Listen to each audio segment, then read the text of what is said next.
যেখানে আমার মাথার ঘাম পায়ে ফেলে আসলে নাচ করতে হয়েছে। আসলে দেখুন আমার কিন্তু যতগুলো সিনেমা করেছি, যতগুলো আইটেম নাম্বার ছিল, ডান্স নাম্বার ছিল যেটা বলি আসলে আমরা, সবকিছুতে সব আইটেম নাম্বারে, সব ডান্স নাম্বারে কিন্তু ডান্স অতটাও ছিল না, যেটাতে 100% দেশিতে ছিল। যেখানে আমার মাথার ঘাম পায়ে ফেলে আসলে নাচ করতে হয়েছে।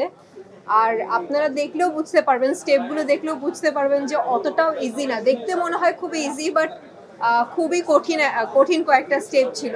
সো দ্যাটস ওয়াই আমি বলেছি যে 100% দেশি আমার লাইফের একটি রঙিন একটা ডান্স নাম্বার। এবং তার পাশাপাশি ও সুন্দরী, যেটা আসলে ইমরান মাহমুদুল এবং আতিয়া আনিশা গেয়েছেন, ওইটা আসলে আরো বেশি পছন্দের। এবং ক্যামিও দিয়েছেন, ছোট্ট একটি পার্টে ক্যামিও দিয়েছেন ইমরান মাহমুদুল এবং আতিয়া আনিশা।